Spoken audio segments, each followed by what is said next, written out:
The ocean, covering over 70% of our planet, remains the final frontier. We have explored less than 5% of its depths, leaving vast, unexplored trenches where monstrous secrets lurk.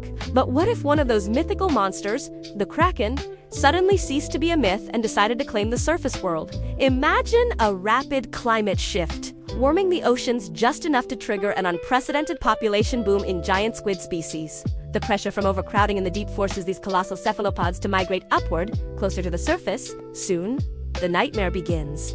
The oceans are overrun. These aren't just passive creatures. They are hyper-intelligent, powerful predators, now numbering in the billions. Our entire way of life relies on the ocean, and that is precisely where the Kraken hits hardest.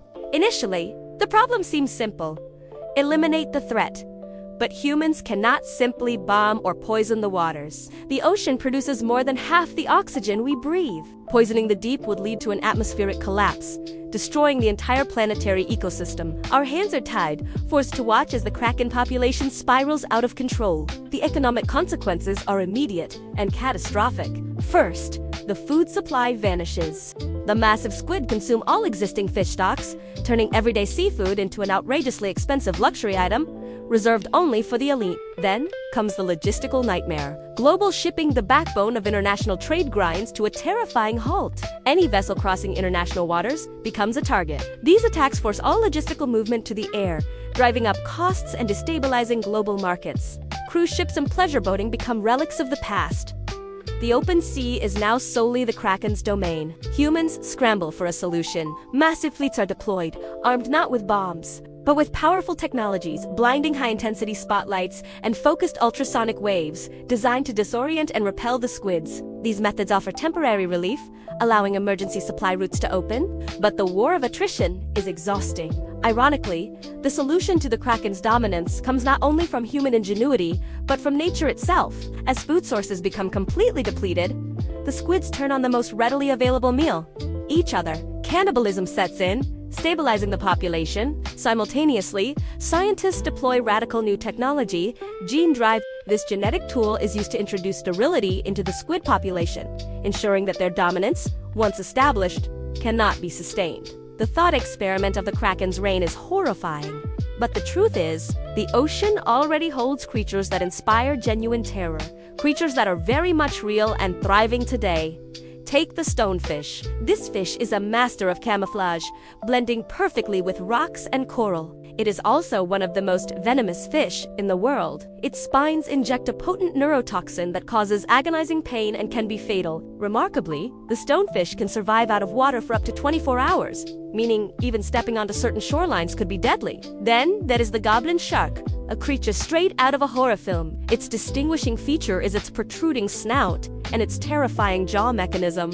When attacking, the goblin shark can launch its jaws forward from its head, capturing prey with lightning speed, making escape virtually impossible. A perhaps even stranger threat is the Cookiecutter Shark.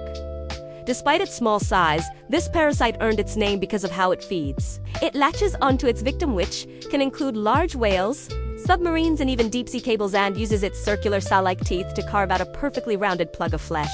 Adding to its strangeness, the Cookiecutter Shark will eat its own shed teeth to maintain its calcium levels.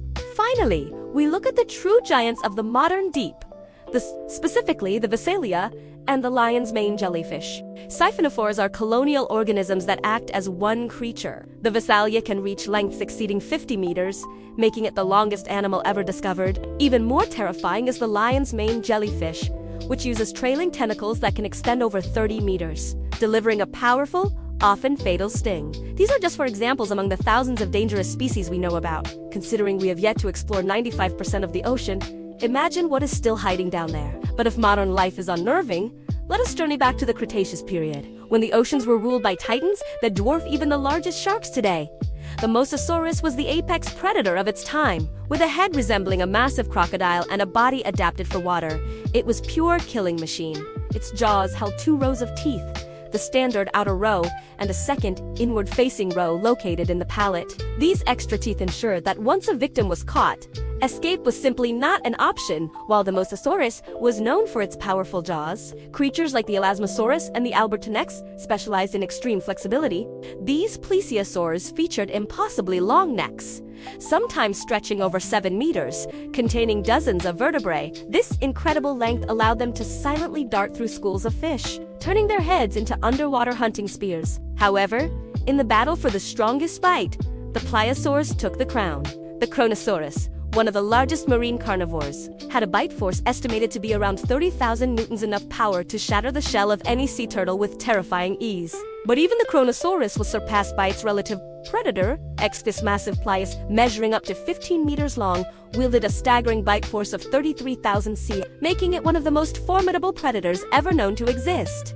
It is important to remember, amidst all these monstrous descriptions, that the largest animal to ever exist on Earth is still with us today: the blue whale. Even the ancient and the largest dinosaurs pale in comparison to this gentle, filter-feeding giant. The ocean holds profound beauty, but it is also a reservoir of raw, terrifying power. Whether it is a theoretical apocalypse driven by hyper-intelligent squids, the venomous sting of a camouflaged stonefish, or the sheer size and crushing strength of a prehistoric titan, the deep sea reminds us that humanity is not in charge. Our survival, our trade, and our food sources are inextricably linked to the delicate, yet deadly, balance of the marine ecosystem. Understanding this balance is not just about scientific curiosity. It is about survival.